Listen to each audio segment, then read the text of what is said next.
Bismillahirrahmanirrahim. Assalamualaikum warahmatullahi wabarakatuh. Jumpa lagi bersama dengan channel ini. Dan kali ini kita akan membahas tentang sejarah diakuinya psikologi sebagai ilmu pengetahuan yang ilmiah. Nah, tapi sebelum kita lanjutkan video ini, silahkan kalian subscribe bagi yang belum subscribe dan nyalakan tanda loncengnya supaya kalian tidak ketinggalan video baru yang diupload di channel ini.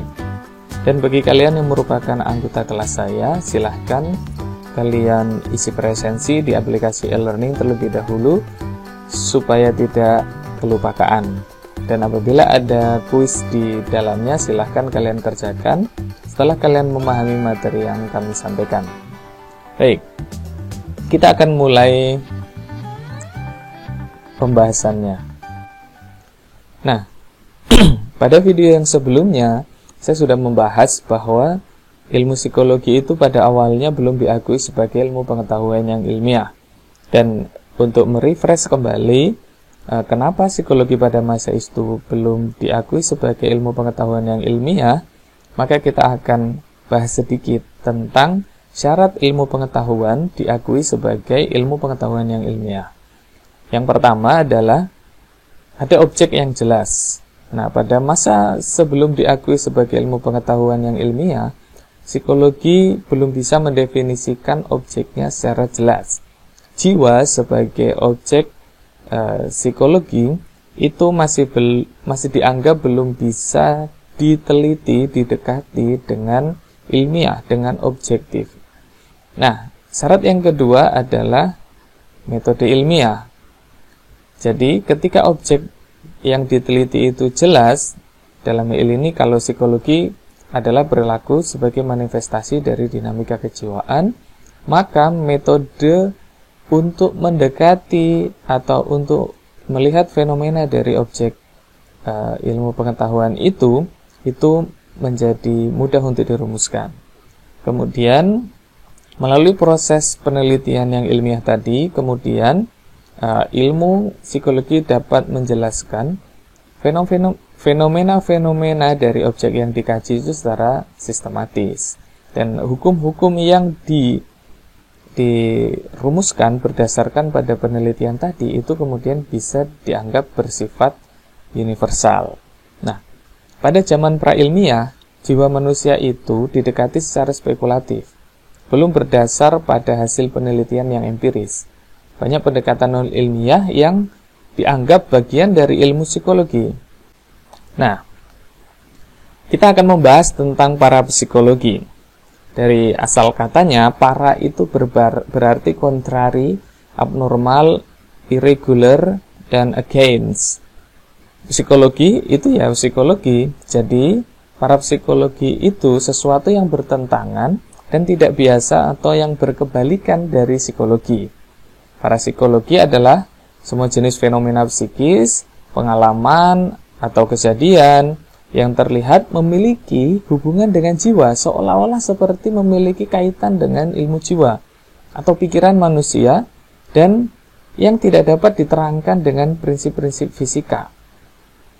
Tidak bisa diterangkan dengan ilmiah.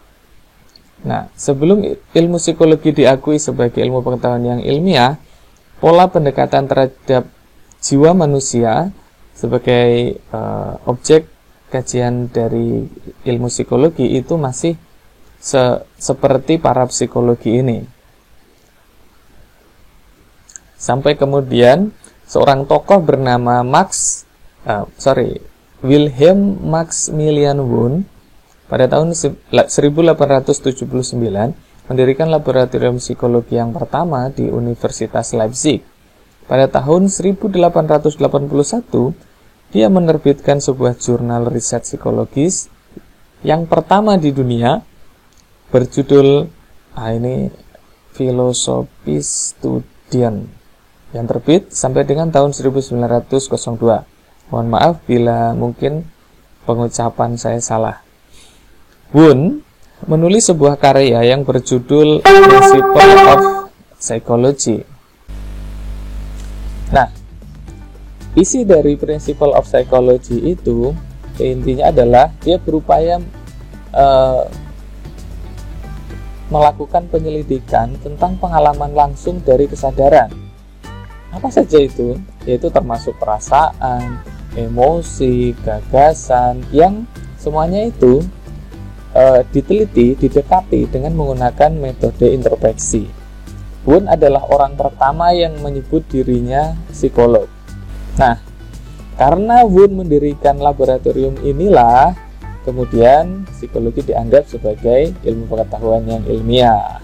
Kenapa? Karena sudah bisa mendekati objek kajiannya, yaitu jiwa, dengan pendekatan-pendekatan yang lebih objektif.